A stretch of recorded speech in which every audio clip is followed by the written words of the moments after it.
Aperture.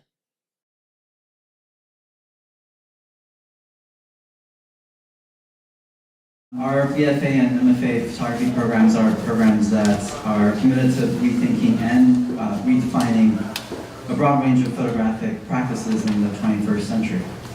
Our curriculum aims to provide a platform for students to engage with important artistic, professional, technological, and social issues of our time. In particular, addressing questions like, what is the role of the artist committed to the photographic process? How can photographers actively reflect on the impact that the act of depicting the world has on its subjects and on its audience and on its users? How might photographers address the integrity and ethics of depiction? Public programs are one way our photography program engages with relevant and urgent questions surrounding the practice. And our long-running, ongoing partnership with Aperture is one that has provided an enriching and invaluable forum for these conversations. Over the past few years, we have touched on a broad range of subjects, including an examination of contemporary documentary strategies, the ethics and politics of drone photography, the impact of street fashion photography, just to give you an idea of the breadth of conversations. Tonight's topic on the particular role that photography plays in the current opioid crisis is one that deserves more focused attention. Therefore, I'm grateful to have our distinguished speakers, Nina Berman, Jeffrey Stockbridge, Graham MacIndoe, and moderator Paul Moakley to share their insights on this urgent subject. I'd like to just take a moment to thank our collaborators for this evening's program. I'd like to thank our colleague Justin Sherwood in the School of Public Engagement and Emily Stewart from the Aperture Foundation for making tonight's event possible. I'd like to now welcome Emily to introduce tonight's speakers. Hi all, thank you all for coming. My name is Emily Stewart. I'm the Associate Manager of Education and Engagement Programs at Aperture. I'm very honored to introduce tonight's moderator and panelists, all of who are finding new ways of representing those affected by addiction. At a time when 21 million Americans struggle with addiction, photography now plays a key role in shaping our understanding of this crisis. Tonight's panel is moderated by Paul Moakley, the Special Projects Editor at Time.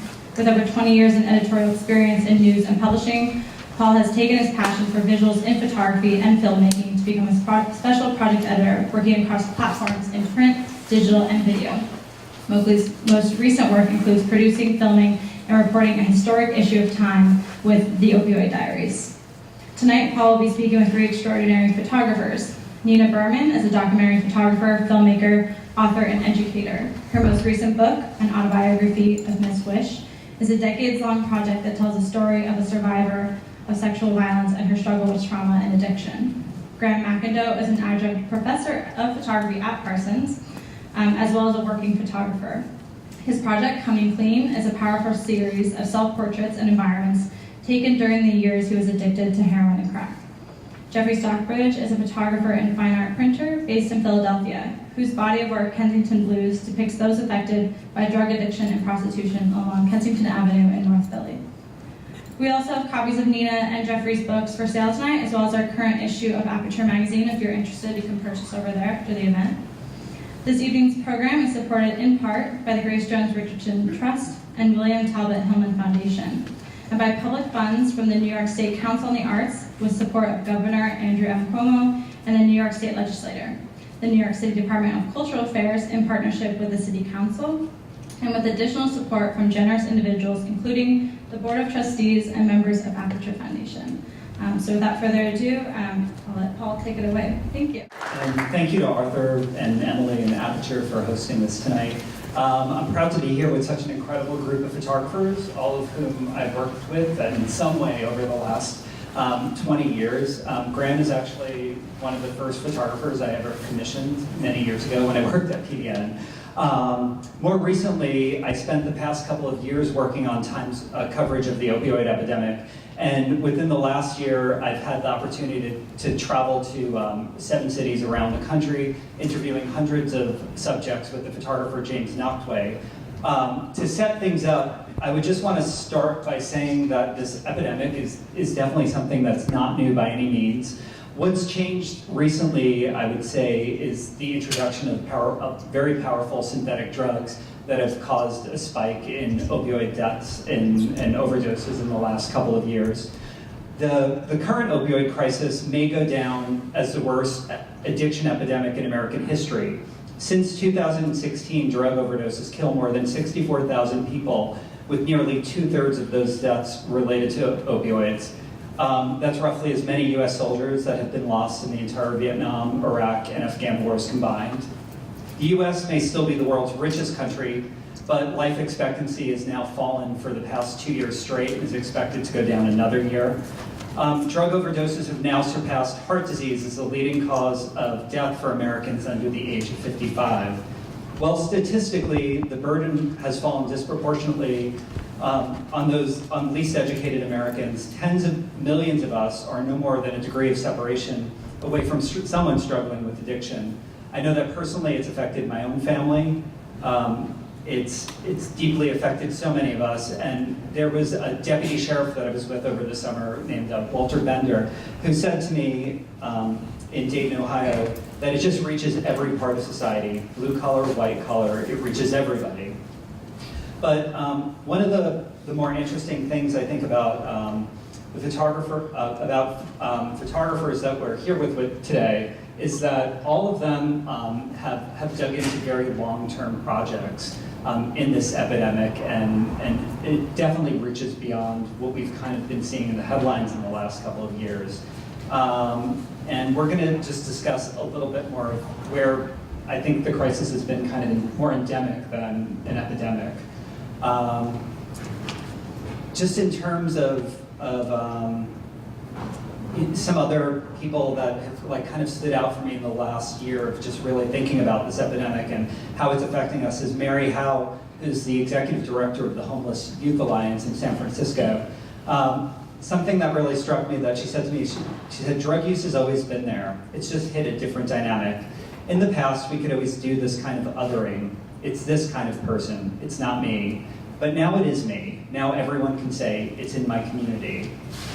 And that's where I think, that's where we get to tonight. There's only so much that statistics can say in having a conversation.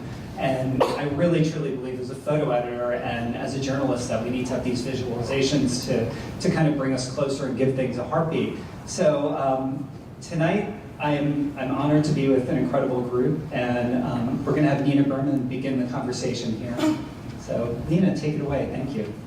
Thank you, everyone. Thank you, Paul, the new school, Aperture, for inviting us all. Thank you for being here. My work has been lived and reported over 27 years, and you're not going to see many pictures of drugs being used.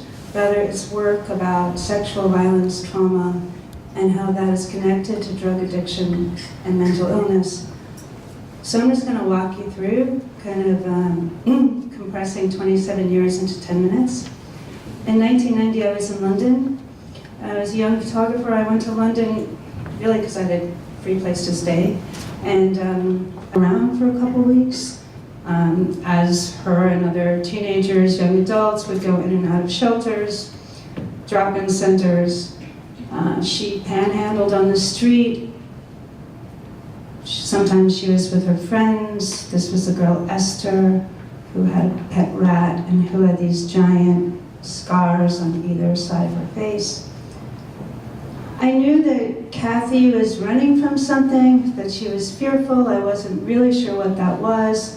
She spent her money that she would collect panhandling to buy crack. And at that time in England, crack use was very rare. It's also really expensive to get. So if you think 1990 New York, crack is going for maybe $2.50 a hit, or basically the equivalent blowjob if you're a woman on the street. And in England, it was about $40. So she had to work really hard to get a hit of crack. And she would use it in a parking garage. So over time, she started to reveal to me some of the violence that had been committed against her. This is a knife wound. She had two kind of central perpetrators that were orbiting her and dictating her life. They were forcing her to prostitute herself. There was child pornography involved. And the story got deeper and deeper and more complex, but I didn't really know the details then. So I took these pictures and I went home. And I gave her my phone number, I gave her my address, I said she could write me. I pitched the story, whatever kind of story it was, just kind of street kids in London, to some magazines, and they didn't want them, and then I just put the pictures in my closet and sort of forgot about the pictures. So she would write me, and she would send me some pages from her diary, which she was keeping contemporaneously. And she sent me a big envelope of medical records, which were emergency room visits that were just kind of detailing, you know, the history of her life. She had been adopted by a white family in the south of England when she was 2. Family might have been, was. I came to a certain conclusion about the family's involvement in her violence and criminality. But in any case, she was also running from her family. And so in 1993, on the advice of Scotland Yard, she fled England. Basically, Scotland Yard said that they couldn't protect her from these perpetrators. She had stolen damaging evidence that implicated them in some very serious crimes. And she fled to New York, and she basically fled to me. At that time, you know, early 90s, hands up for people who were living in New York then. Okay, so a few of you remember crack was on just about every street corner. It was a wretched situation. Crack abuse often led to HIV because of the life that you were living to get the drug. And so I kind of saw her future as crack addict at $250 a hit, HIV, most likely prison. In any case, she came to New York, and she realized very quickly that to get help, she needed to be a minor. And she checked in as a woman, a teenager named Kimberly Stevens, and she became a ward of New York State and started doing art therapy for her trauma. Her trauma basically consisted of massive flashbacks and nightmares.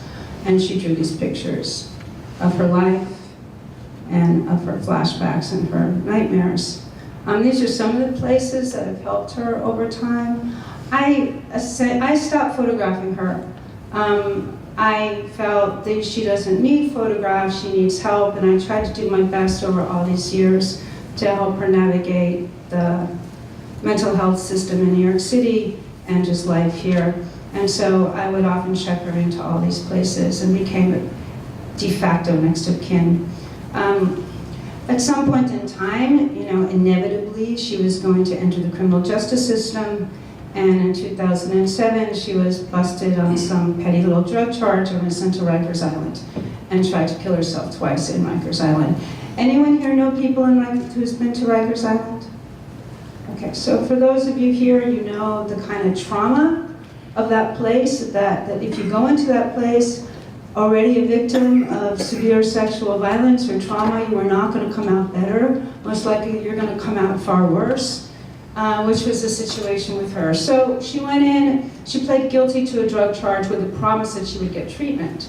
But then she tried to kill herself, and so in the eyes of the authorities, she was no longer just an addict, she was a mental health case, and they could not find a place that would treat both addiction and mental health. And this continues to be a major problem in New York City and the rest of the country. So she spent 6 months in Rikers Island waiting for a place.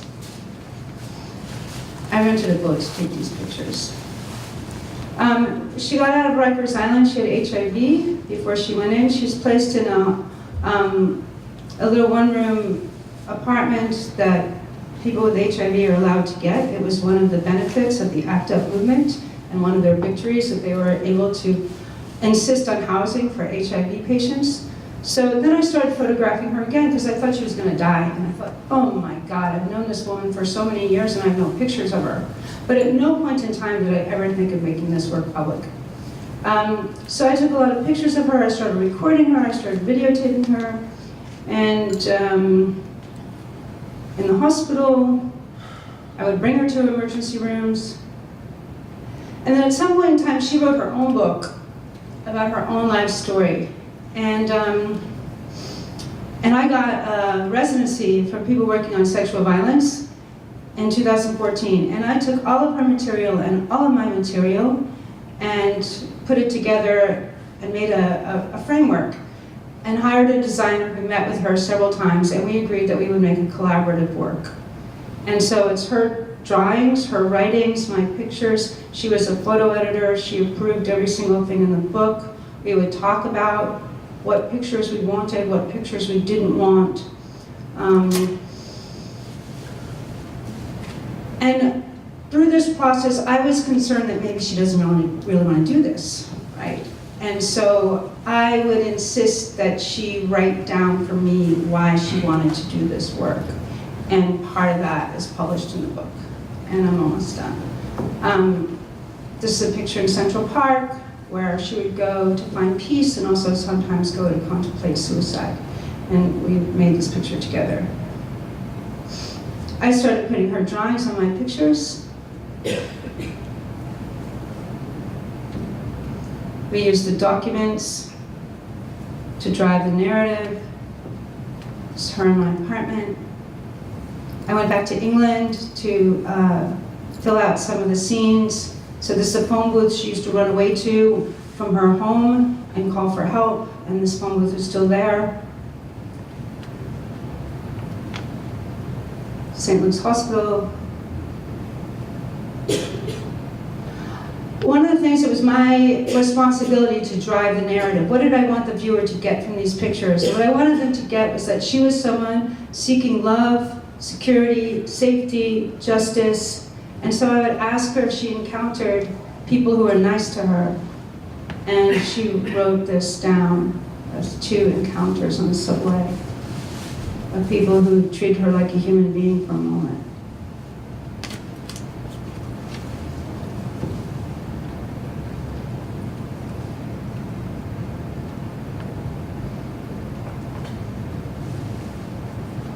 Our letters became text messages over time. So this is a text message, this is her selfie.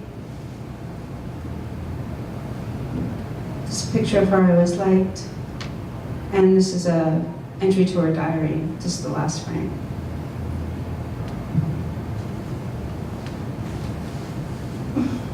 Thank you, Nina. Let's see. Jump right in. I was first introduced to the streets of Philadelphia about 5 years ago. The prostitution came about probably around the same time the drugs did. I escorted since I was 18 years old with like an agency. I only been out here for about a month. I'm 25 now, so 18 to 25, you know. I've been doing this for like a lot of years. Time flies when you're down here. Once you start using needles and shooting drugs, there is no turning back. I started this 15 years ago. Obviously drugs, heroin. I've been out here for approximately 22 years. I first came out here, I was 18. I haven't been out here constantly. I mean, like, of course, you know, I was locked up here and there, and I got clean a couple times.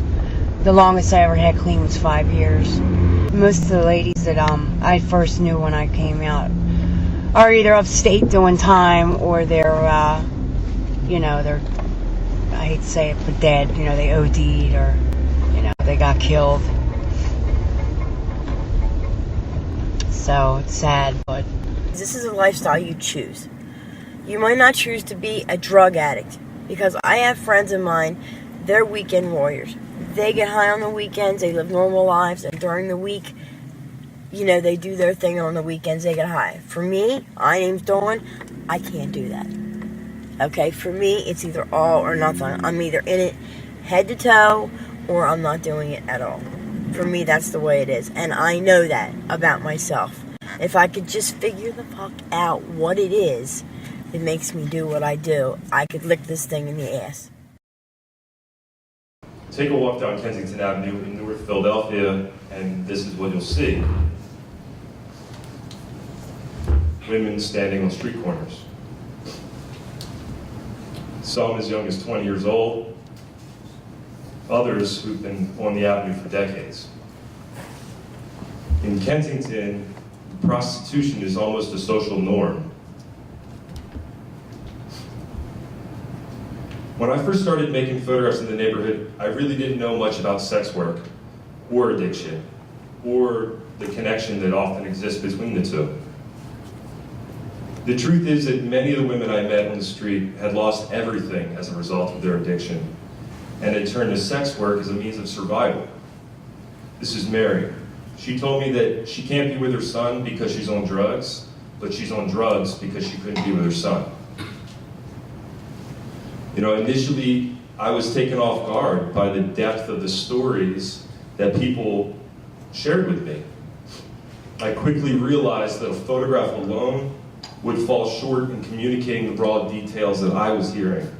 So I introduced an audio recorder and a journal to this project. This is Tanya here. I'm gonna play a bit of audio.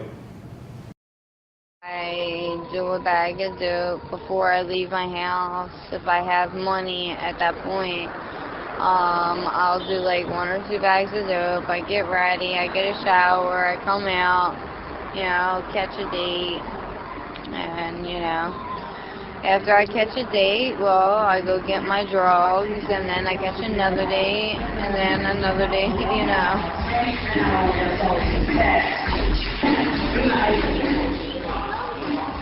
So it's kind of rough out here. You gotta watch the cops 24 hours a day, you know what I mean? You gotta watch what car you get into, you know? You know, I don't like being out here. I hate being out here, you know? When I got out of detox, I went into detox in February. I was clean for 5 months. Those 5 months that I was clean, I couldn't get a job at all.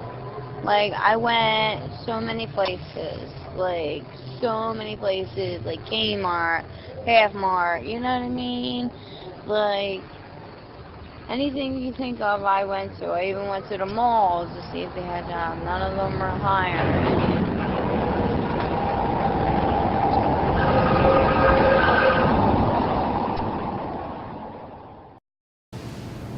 This is Tic Tac and Tootsie, Carol and Shelley, 20-year-old twin sisters.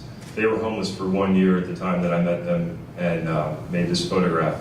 And I have audio as well. The only reason why we are out here is so that we can get money so we have somewhere to rest our head. We look out for each other. If I can't get money, she gets it, and whatever money we get, we share. Our money's together. My money's her money, her money's my money. There's a lot of guys that pick you up and they try to tell you they're undercover cop, that if you don't have sex with them, then they're gonna lock you up. We need quick money because we need somewhere to sleep every day. I mean, trust me, we don't want to be out here doing this. This is the last thing I want to do. But I do what I have to do to take care of my sister. Because she's all I got. And I'm all she's got. This is a journal entry by Lauren. I'm going to read this real quick. She writes, I've been in Philadelphia since February 2008 and first began using illicit substances at the same time. Intravenous use of cocaine was my first love out here on the streets, followed by heroin and Xanax when I became involved with someone who used the same. Dates from men on Kensington Avenue really vary. I've seen a lot of good and bad. Some are pleasant, and I actually look forward to doing again. However, none of it's worth it when you lose everything and you have to constantly be looking over your shoulder for police and other public nuisances. Eventually, family and friends turn their backs on you, and more often than not, you even begin to hate yourself for the things you've done and the person/thing you've become. But then again, I can't ever remember a time when I truly and wholeheartedly loved myself. This is Lauren here. You know, I recognize that the intimacy of these first-person narratives had the power to humanize those who were all too often regarded as morally corrupt.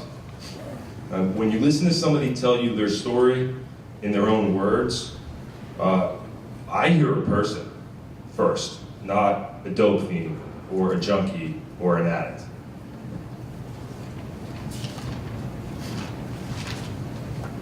It was at this point that I realized I needed to take a step back. Sex work and addiction were symptoms of a larger story about poverty and trauma. I began to photograph everybody that I met in the neighborhood.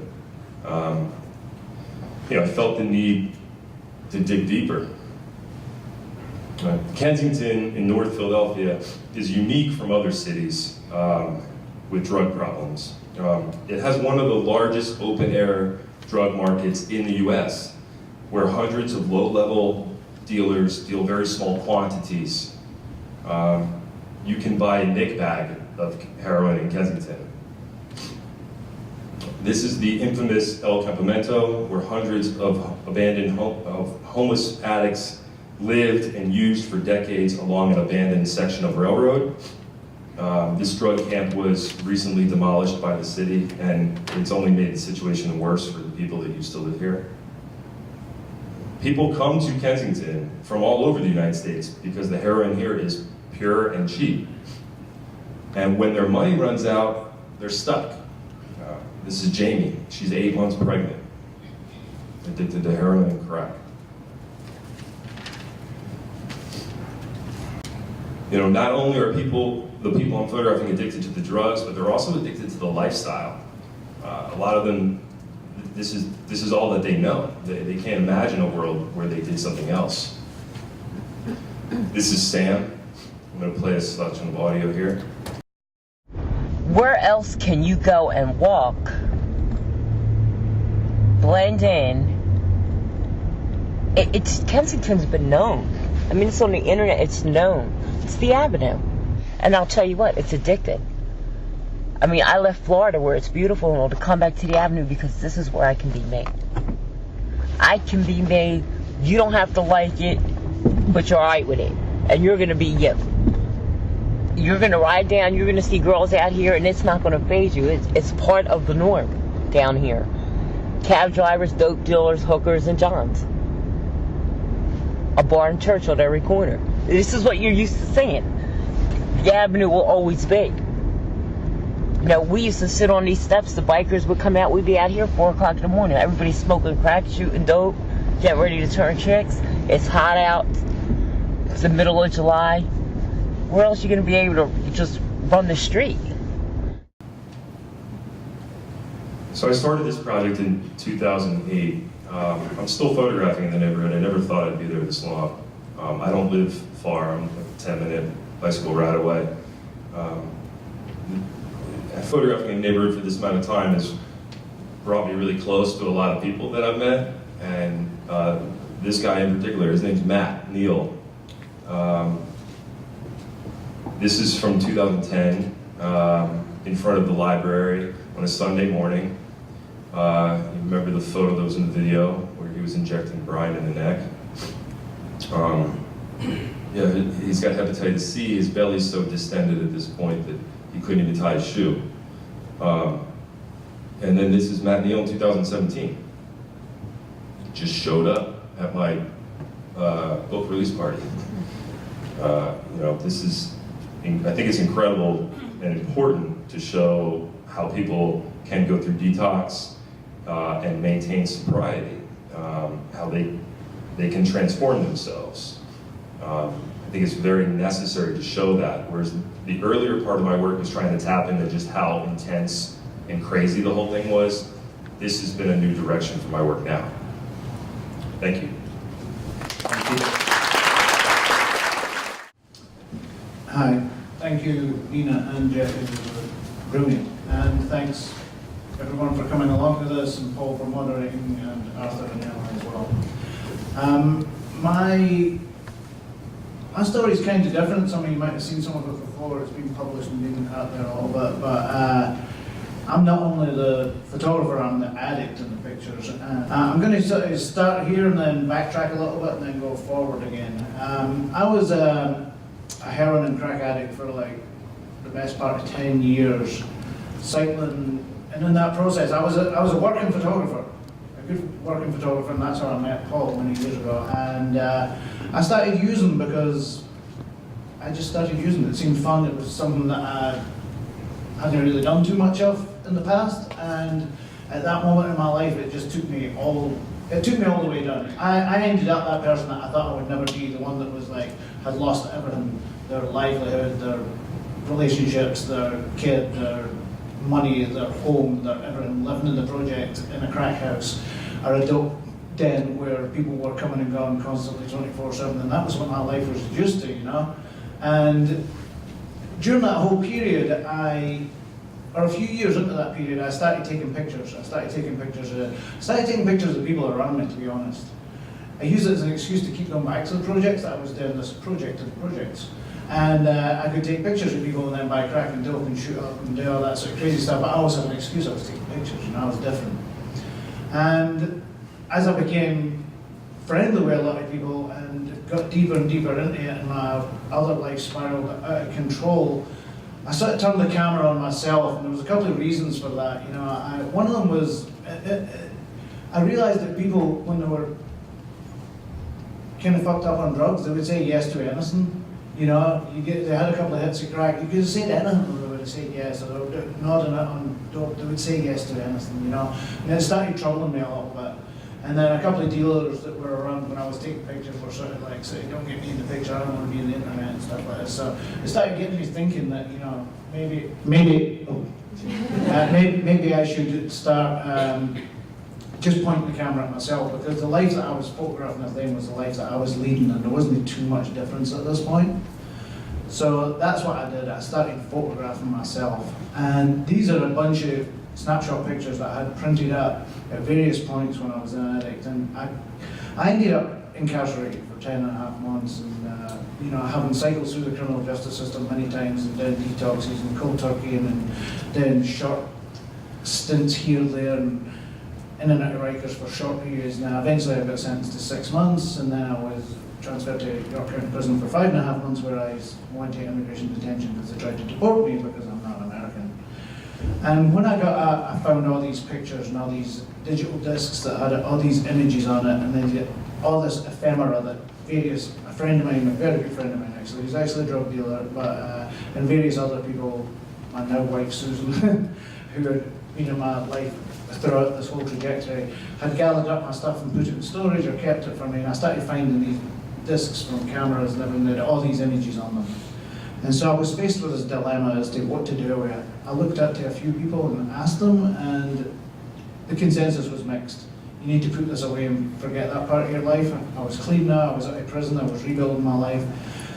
And other people were saying these are really important, you should put them out there. So I wasn't quite prepared to make that jump at that moment. So that brings me to the other thing that I found in the various books and magazines and empty pants pockets and everything was I'd made this thing about collecting the heroin baggies that I used to buy in the streets in New York at that period over that decade.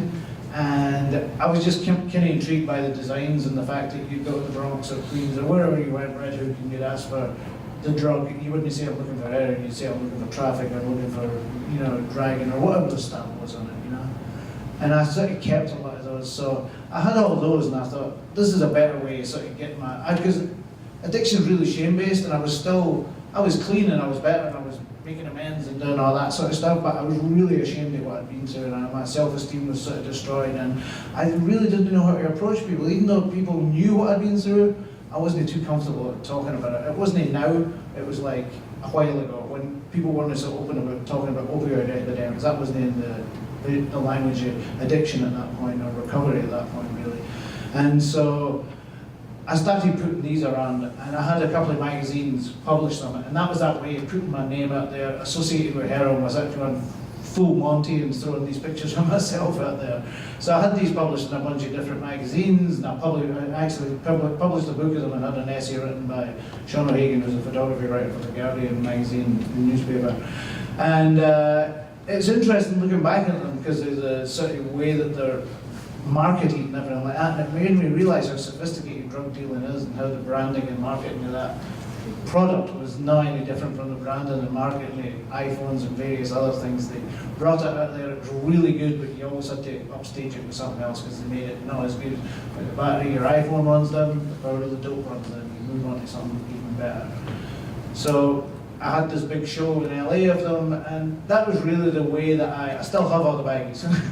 And that was really my way of going back and looking again at these pictures. Polaroids, snapshots, contact sheets, digital prints of me as an addict. And I took all the pictures of everyone else because I felt I didn't want to show them. Because some of those were people that had got their lives together, and I just felt uncomfortable with putting the pictures on the internet for facial recognition in ways that people could find them. Ethically, I just couldn't really do it. So I took all those pictures out, and I was left with just me and my environment over a decade. And I started going through them, slowly but surely, printing them out, and I showed them to various people. I had a big box of them. And I've got all the arrest papers and the ephemera and all that sort of stuff still as well, much like what Nina has as well, you know. And I went through all this stuff and kept looking at it and deciding what to do. And eventually I went to a couple of big magazines. I went to New York Times, the New York magazine, the Guardian magazine, and I sort of pitched it to them. And they took up on it. It first ran in New York magazine as a feature in print, and then it was in the Guardian, and that was me. I was out. You know, I was really, that was it. I was coming clean. I was letting everyone know. And in a way it was really cathartic and healing for me because I didn't have to lie and sort of make excuses for where a decade of my life had gone. And I really, my wife Susan did the interview with me, and we ran it with an interview and then a story about the trajectory of what I'd been through. And it got such amazing feedback from me, and it really empowered me. The amazing thing was that it really empowered me to go out there and talk more about addiction. And people reached out to me, a lot of people reached out to me and asked me, could I talk to their son or their father or their brother or someone who'd been affected by it? And then people that I'd never ever imagined that would come to me and say, I can't believe what you just did, you know, because my brother, sister, someone they knew had been affected by addiction and they'd never shared it with anyone. So it became this big thing for me that all these people were coming to me. It was a little overwhelming at times, but I was quite happy to take the time out to talk to anyone, especially people who had a family member who was struggling. So I'm going to quickly go through these and just give you a little bit of how I made the pictures. At that time, it was a long time ago. There was no raw files and digital cameras. All my analog stuff was either lost or sold or in storage or somewhere else that I wasn't using it. And I had these little digital cameras that I rigged to take pictures every 10 or 15 seconds, and I just set them up and let them take pictures. And often I wouldn't find the images for days, weeks, sometimes months, even years later when I started going through them, I would find the images that I took. And yeah, that's how I did it. And you know, the environment I was living with friends that I knew that I shared using drugs with in the projects in Gowanus and Wyckoff houses and living for a long time. And this is a view from one of the windows. Often I would just lay the camera on the floor, take a picture of me getting ready to do whatever I was doing. This is me obviously getting ready to shoot up. But you know, you use needles again and again and again to become so blunt. You can press your finger into it and it's so dull that you know, you're wondering if you're ever even going to be able to get it into your vein, you know. But people have often asked me, you know, how could you be able to take these pictures while you were an addict? It's like you're an addict, you know, and you know, yeah, I was a really heavy heroin and crack addict, and my life was totally out of control, and I'd pushed everybody I knew and cared for and loved out of my life, including my son and Susan, my wife, my family, everyone out of my life over that period of time. But I was a photographer as well, and I felt this need and desire to record what was happening to me and make these images. And I always come back to people to say, yeah, but you must have been, how can you do that? And it's like, well, you know, Keith Richards wrote a lot of good songs when he was a heroin addict. Basquiat made some really killer paintings when he was a heroin addict. You know, Philip Seymour Hoffman acted in a lot of great movies when he was a heroin addict. We're not defined by what we do, we're defined by who we are. And, you know, I was still capable of making those images because it's not like you're fucked up high the whole time. There are plateaus where you're realizing what's going on around you. And that dictated how I took the pictures because I had a photographic background. I trained as a photographer, as it were. You know, and I knew the power of the image, and I was very selective about what I did. I knew what I was doing when I was taking the pictures. I just didn't know what I was going to do with them. You know, and this one here is like, I took the picture, then I fell off the couch and I'm lying in the debris in this sort of cracked in and broken. You know, so there are hundreds and hundreds and hundreds of these pictures, you know. I'm going to go through them quickly because I got the 2-minute warning. And this one of me, I found this one years later, it's me leaning against the light and the light's bleeding in because they exploded, my head's become decapitated. So sums it up a little bit. And the great thing, I had an exhibition at the Scottish National Portrait Gallery last year for 6 months, and that was really an amazing thing for me. They purchased all the pictures and gave me a 6-month exhibition with all the ephemera and a video and everything like that.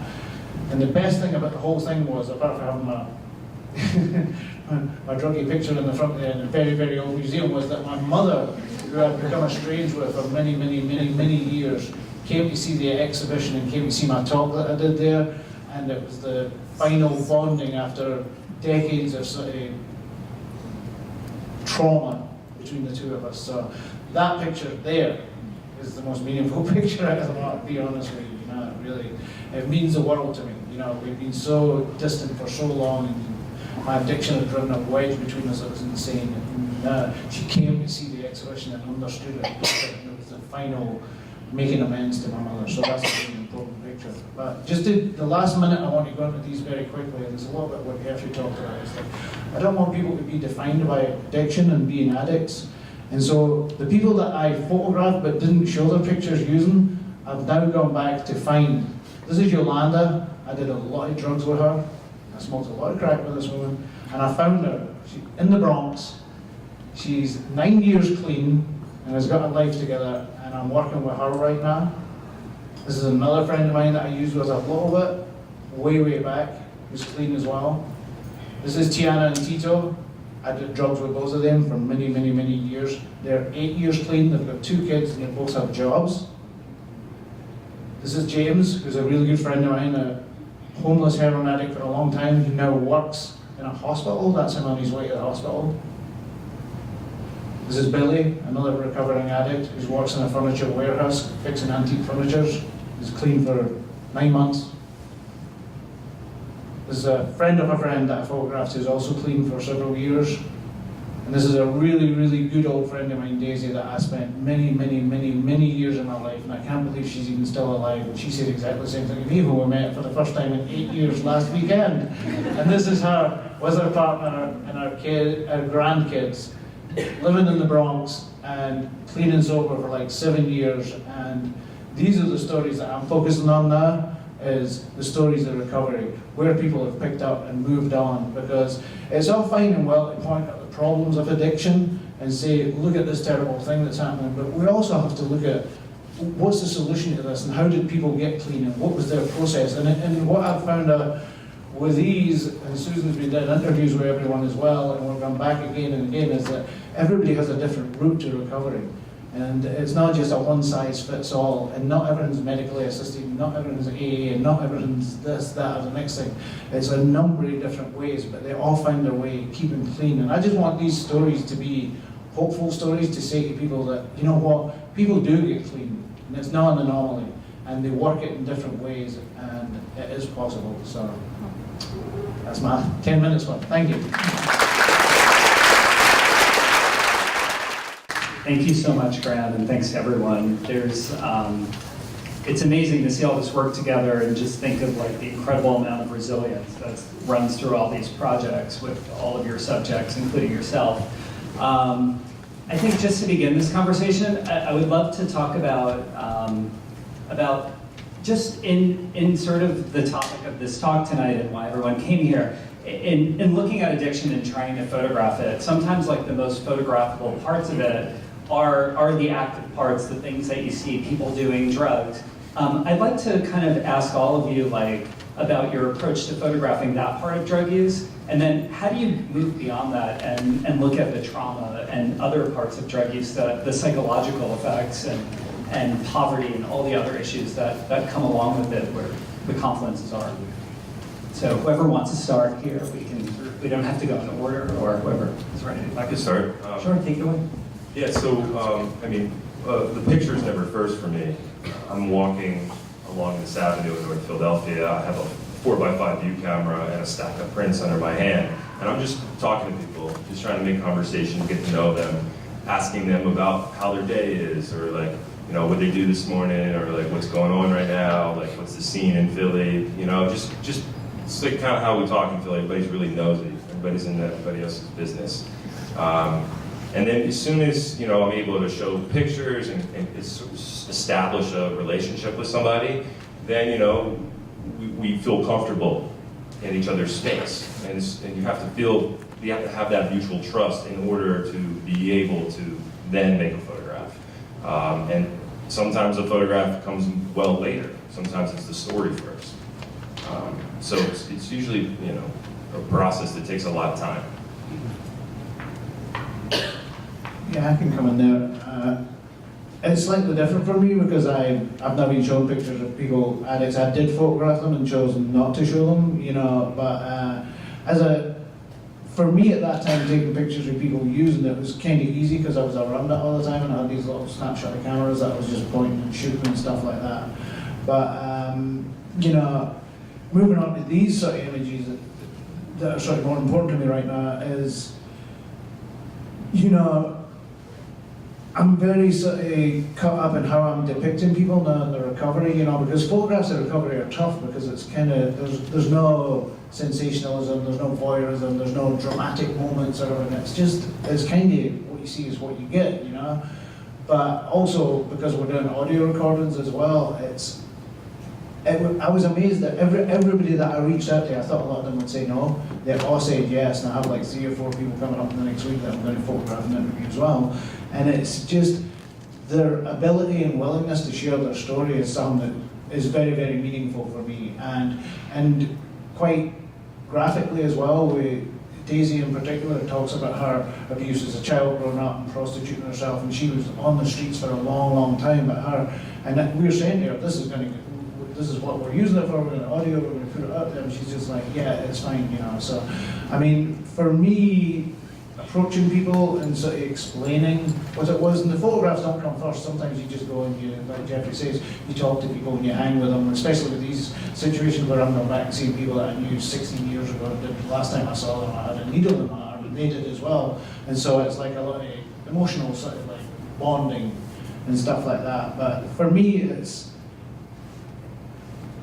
I don't know if the word humanizing is the right sort of word for me right now. It's not about humanizing, but it's having people not be defined by their addiction, but defined by their recovery and what they can be, as opposed to what they were.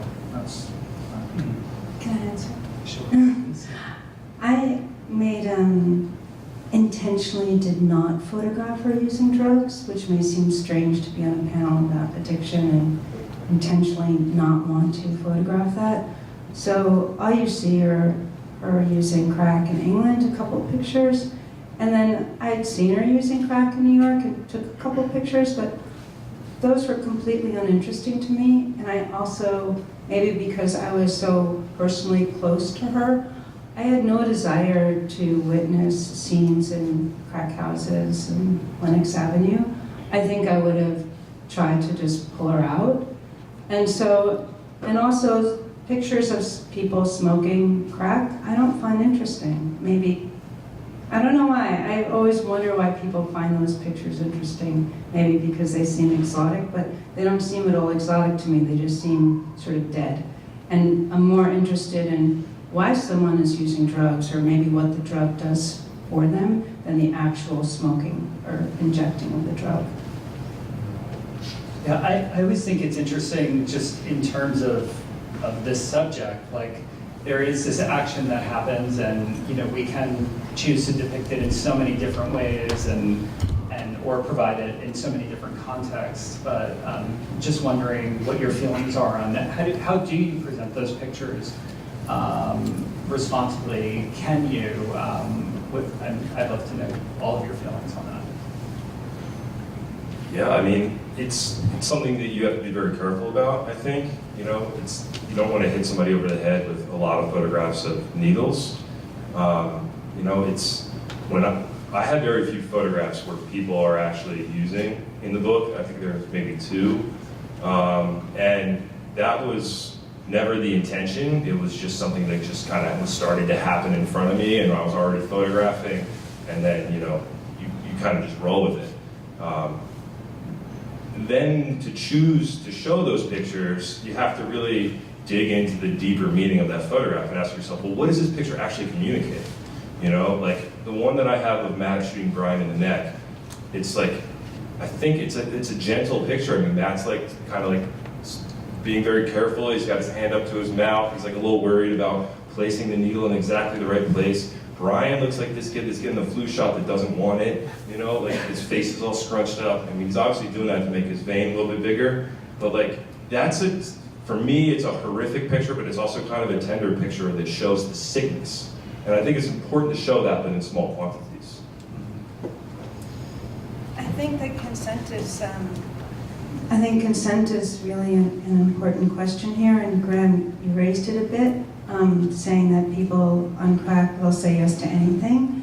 And I think for those of you out here who are doing these kinds of stories, that you should be very, very careful, that you have honest conversations over long periods of time with people whose lives you're going to make public, whose images could be, passed for who knows where, for how long. And understand not just your intention, because your intention is just a little piece of it, but their intention. So why do they want to be photographed, and have you had that conversation? And what do they hope to accomplish by you photographing them? Yeah, I think that was another question I wanted to get to, because when you are out there with the camera, people just generally tend to, a lot of people do, they either tell you to get the fuck away, or they do open up to you and they're kind of curious. And there is this power dynamic that happens when you are out there on the street and you say you're a journalist or a photographer. People are naturally attracted to that. How do you kind of approach that and engage that, and as a photographer, looking at people who are so vulnerable?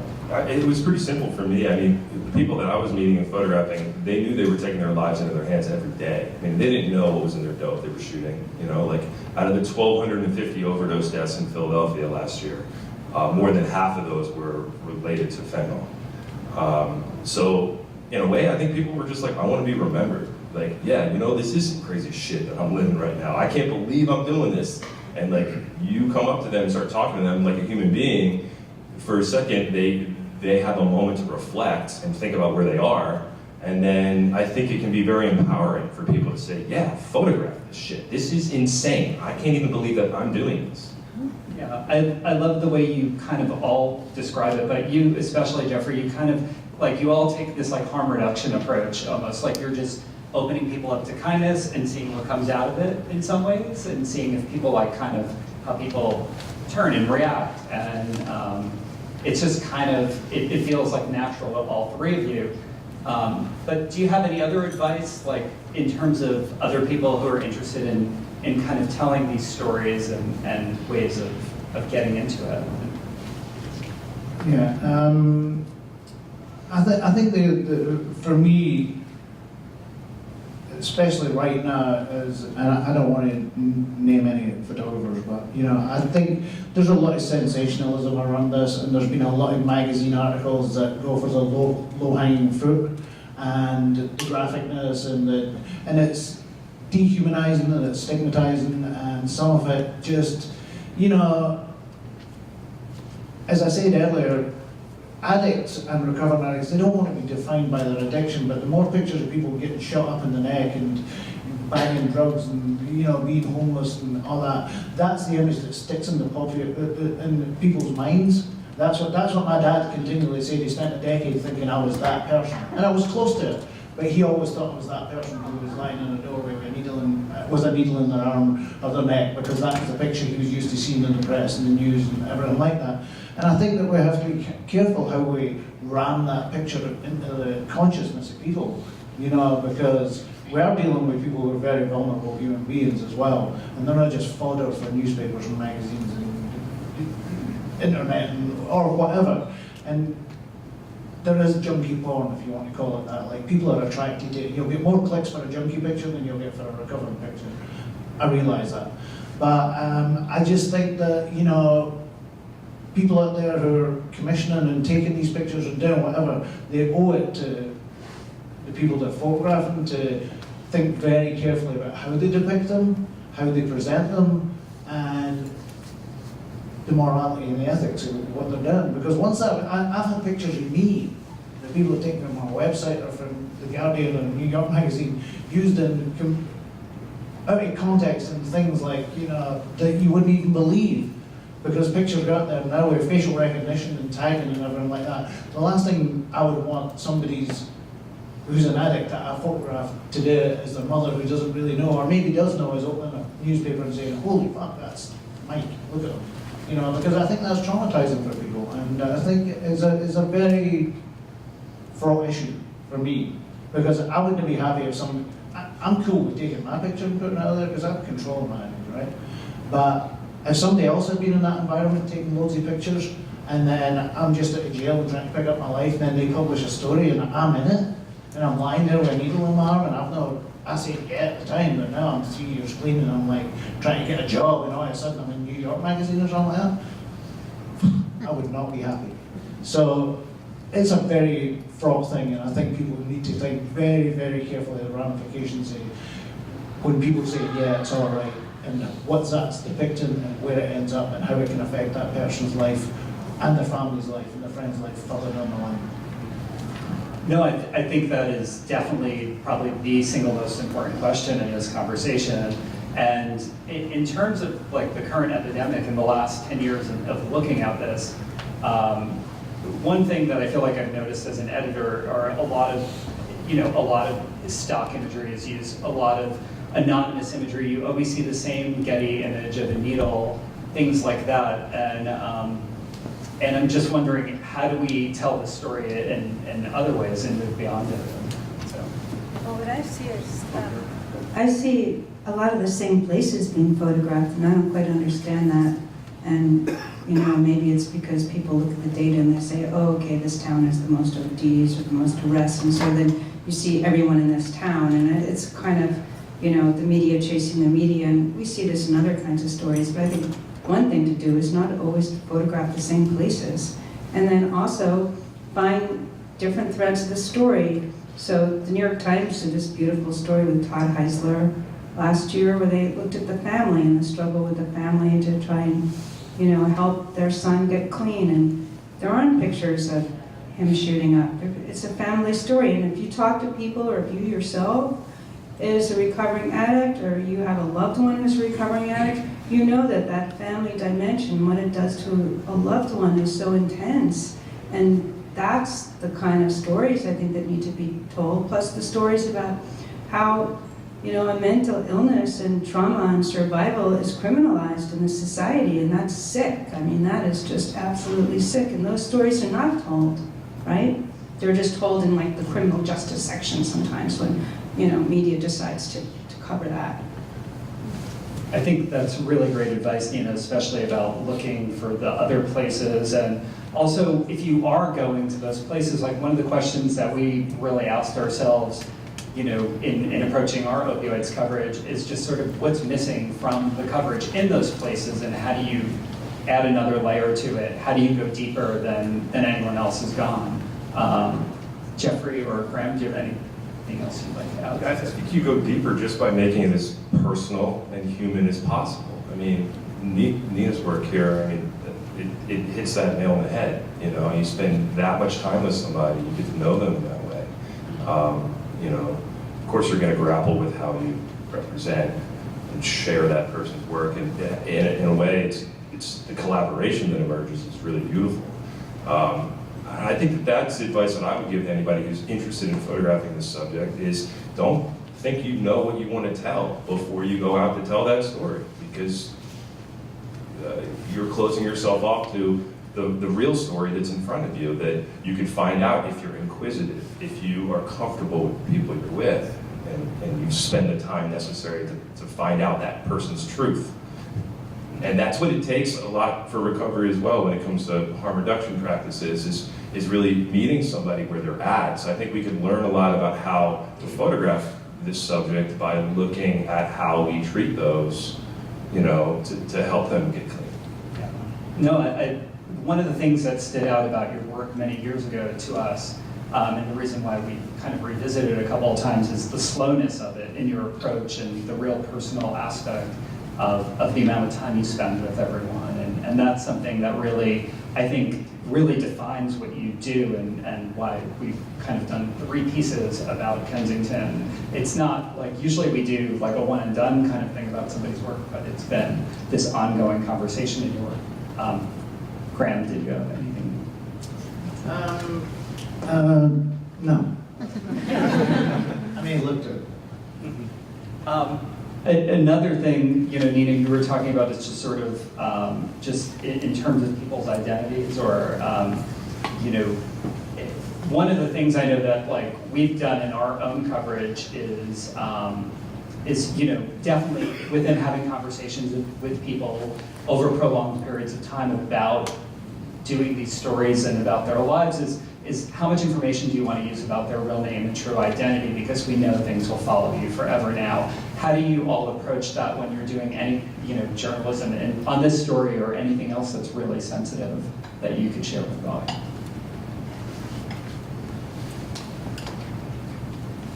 Well, there are elements of Kim's story that we didn't want to share publicly, and so we just didn't. And then there are pieces and documents that we didn't want to share publicly, and we blacked them out. And we had a lot of conversations about this, and if anything, I was the cautious one. And I think that's the proper role for the journalist or whatever, the author or the collaborator, whatever words you want to use, to be the cautious one rather than the pressuring one. Yeah, I would say that I was a little naive when I first started my project, big time. I don't think I really asked myself that question when I first started in 2008. I mean, I didn't ask for any releases from anybody either.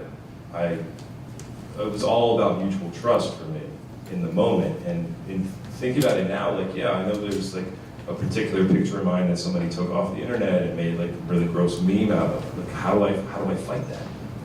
Like I feel lost in that aspect. Like I want to tell these stories, but then like anything you do these days can be distorted by anybody else who has nefarious intentions.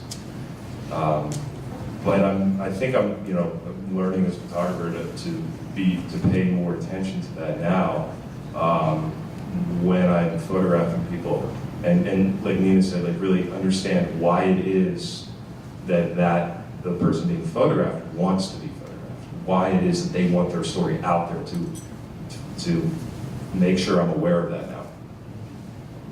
Yeah, I mean, with my latest project that I'm working on, these are going to be long-term embedded collaborations that are going to,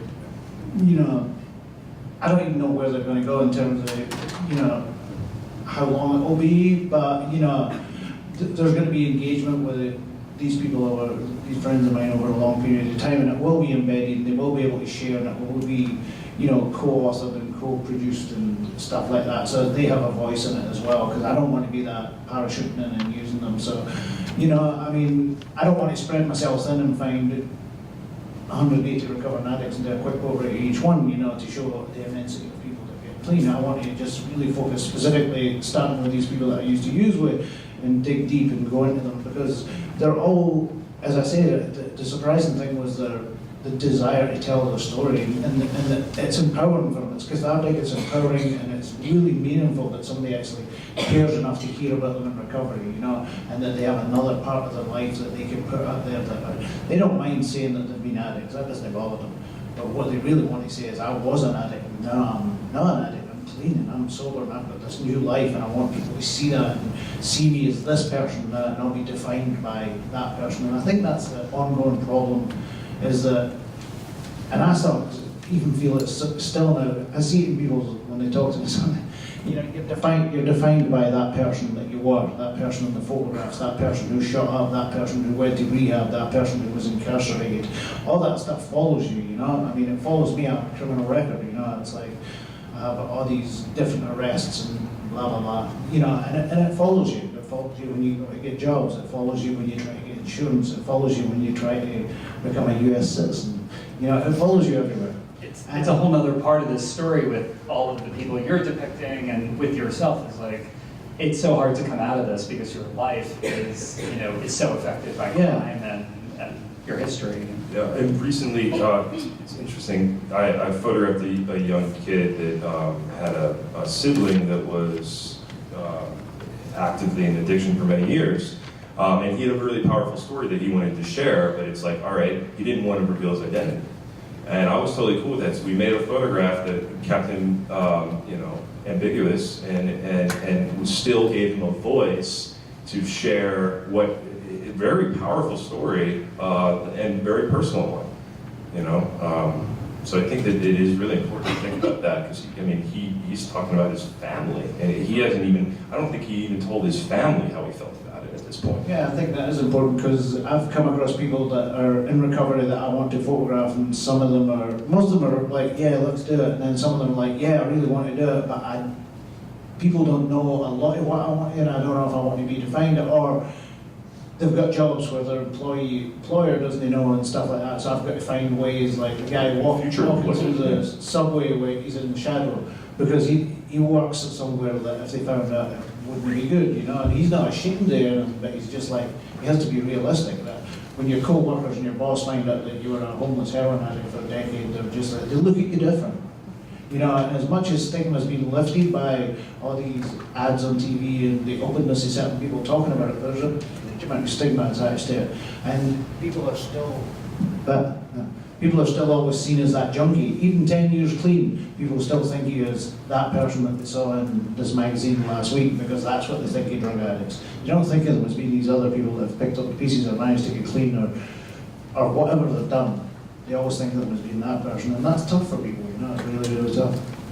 Yeah, I think the biggest question is to ask ourselves, how do we make these things constructive and productive in terms of depicting someone's life for 20 years or meeting people in a series and keeping in touch with them, or telling your own story. One of the things I really love when listening to you is you talked about the empowerment of kind of getting the story out. Have you thought about how you're going to move forward in terms of doing that with your friends and your acquaintances that you're now doing these stories with? Yeah, just in terms, just developing really good stories around it, participatory stories where they can participate in telling the story, they can participate in sort of being part of it. It's like, and it's been embedded with their experience and gone back again and again, and they slowly, because people sometimes, when you just go to them and you meet them for the first time, and even if you know them well, they tell you what they think you want to hear, right? And it takes a wee while to break that down and for them to tell you what they really feel.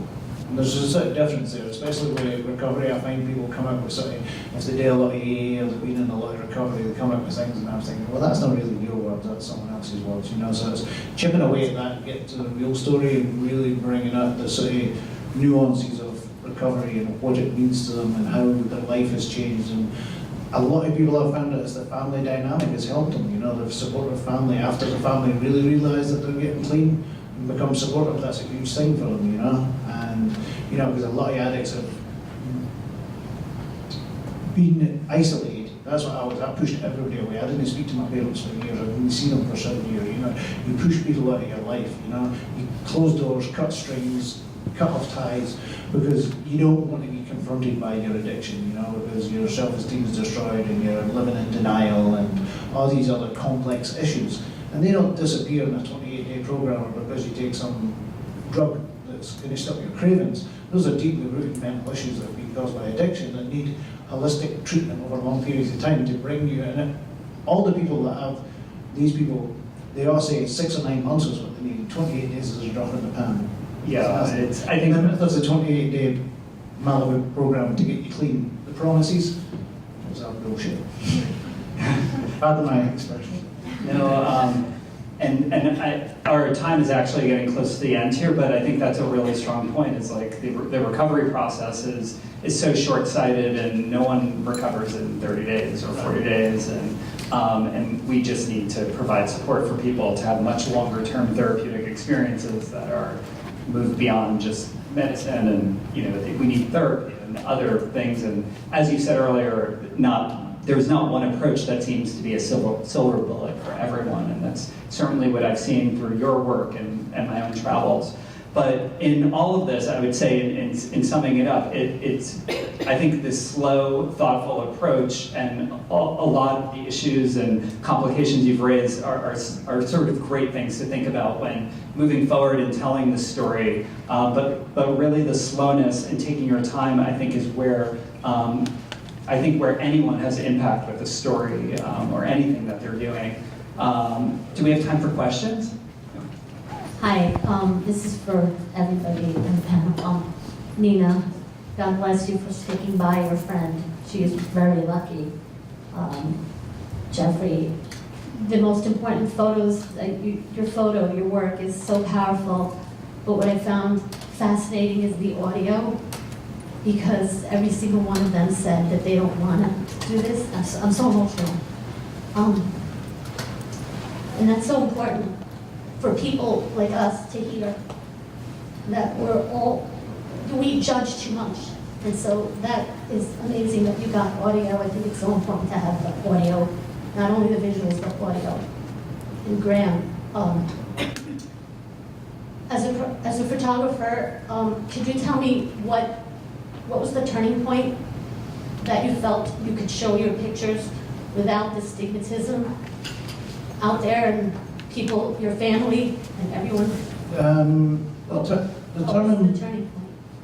The turning point was, having mulled them over for a long time, there was two things. There was a very close friend of mine. When someone had offered to publish them, I went to this friend of mine and he said, and I was in the dilemma about it, and he said, suck it up, you can do it, because you've been a heroin addict and you can deal with this, because I was talking about people see it, they'll judge me and everything. He says, just suck it up. You've been a heroin addict. Better quote. That's what somebody, Bill Hunt said to you. Bill Hunt, and it's a better quote, but I can't remember it right at the moment. But the other thing was that I showed them to my son, who's 27 now, and he was a teenager when a large part of his life was seeing me as an addict. And it took me a long time to regain his trust. We have a very tight and brilliant relationship now, but I showed all the pictures to him, and I sort of says to him, I'm going to do this, I'm thinking of doing this, but I won't do it if you don't want me to, because he was at college, he was at school, he was in Philadelphia at school there, and I don't want you being embarrassed by me, I don't want you, and he looked through all the pictures and he says, basically said, I love you, Dad, I want you there, I'm really, really proud of you. So that was the sort of turning point for me, was the fact, and I told my parents as well, and a few other close friends, and that empowered me to do it, and I'm really glad I did it. I mean, I was traumatized sitting in the subway one day and seeing somebody flicking through New York magazine and seeing my picture on a double-page spread, so it's kind of weird. But yeah, that was the turning point for me, and I was fed up living in the shadows. I felt like I was lying and not being honest about what I'd been through, and that's came back to me to haunt me, like the lying about what I was doing in addiction. People say, where were you at? What happened to you? And I'd make some, sugarcoat it or something like that. And I was just fed up with it. I had to just make a clean break and I did it. And I'm glad, because so many people reached out to me and I've made so many friends and helped a few people in the process, which is always nice. Thank you. I almost have no words, but I really love how you have brought this full circle, because I think that we see the dark story, but there's an incredible community of help, not just for the addicts, but for the families that actually we just don't know about if you go to adult children, in families, etc., etc. So thank you for bringing your work full circle. My question is, you all had intimate relationships with your subject, either with yourself, with a community, or direct with a friend. How did you deal with the ethics of someone asking you for money, someone actually being hungry, and the codependency that could be created? Because in a way, you're also now affected by the disease. So I would love your thoughts around that. For me, it was pretty complicated and would change over time over the years. I'd given Kim money, I'd paid for her phone, I'd bailed her out. I've given her money when I've known she's probably going to use drugs with it, but that didn't really bother me because I understood why she was using drugs.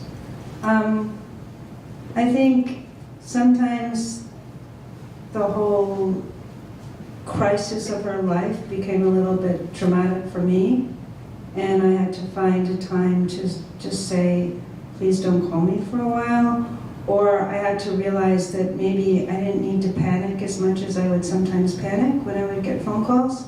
And then in the past couple of years, she's had extended periods of time of sobriety, and we've had really good conversations about how to be better friends to each other so that I don't panic as much, and she doesn't call me, Nina, I'm gonna go jump in front of a subway.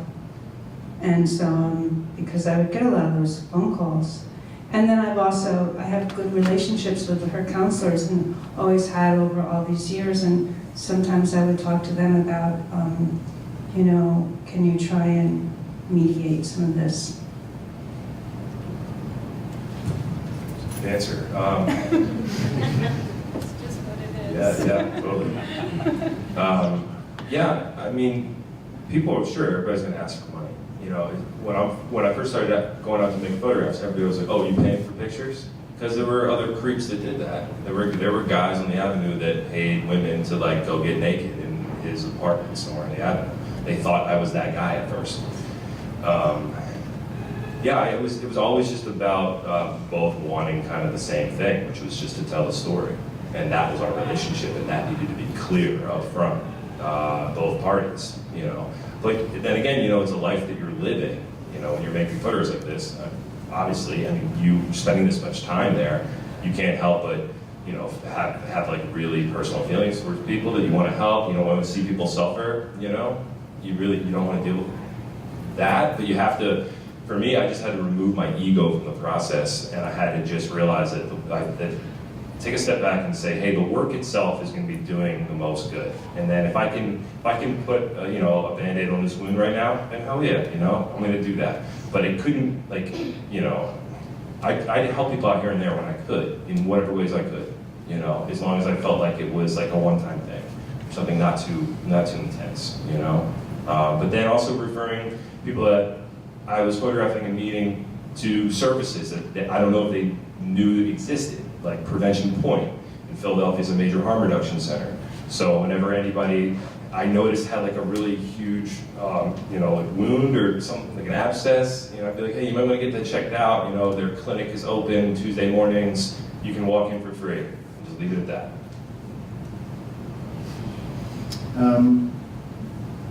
I don't think it really applies to me because I wasn't taking pictures of people, and people didn't really ask me for money to take pictures. And even when I was taking pictures, I was so firmly not the outsider. I was in the midst of that. But then the only thing for me is that when I go back, I still live in the same neighborhood, and I bump into people who are still deep in their addiction. Some of them are friends who've tried to get clean and relapsed, and they do occasionally ask me for money. And it's I usually give them something, but I don't want to be seen as not just the enabler, but the person that they can then start phoning at 2 in the morning and phoning them on and banging on your door, and because that's what addicts do, you know, because I've beaten that person myself. So it's kind of tough, but you know, I do give money to addicts because I do understand them. I've been that person who's asked people for money, not on the streets, but asked friends and family to bail me out in more money. So, you know, I mean, but I've never been that person who's had to deal with someone on photograph. I just want to make the distinction between paying someone for pictures and giving someone money to help them, because there's a huge distinction, right?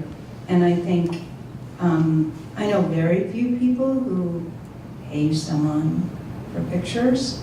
I think hopefully we've been taught that that's not going to lead to any good place in your photography or in your humanity, right? And so, but being a generous person for someone in need, like, would you like a meal? You know, you want to come and have dinner with me? I don't see that as like some, you know, journalistic ethical sin. I don't either, but at the same time, it's like if I did that with every person I photographed, you'd be in trouble because you're photographing the whole neighborhood. Exactly. Yes, I of course. wouldn't be able to exist. Yeah, of course. We have time for one more question. Thank you, everybody. This was really insightful and amazing. First of all, I've lived and been in Kensington. My best friend lives in Philadelphia. I went to school there, I had a business there. I know that area well. You're really doing an amazing job. And those, it's like another planet there. And to bring humanity to those people is something really very profound. To Graham, who I've wanted to meet and hear for some time now, your first question was by my brave wife. And she and I have been through a very similar experience that you have. And I've different, but similar in enough ways. I've photographed my own journey through something very horrible. And we've come out of this, and my wife has also shot a good portion of it as well. But we've come out of this, and we've endured, and we've survived, and we now share our photographs with a wide variety of forums and different one-on-one situations and what have you. I know that I and she can do more. My hesitation is somewhat of what you've been talking about, is anything can be used for anything by anybody. And it's a constant struggle because we have affected a lot of people. And I'm just curious, among a lot of other questions I have, I'm curious though, what process do you have now that allows you to share in a wider audience on the net, in magazines, what have you? There must be, do you still ask yourself, do I want this to go out there? Do I want this photograph to go out there, etc.?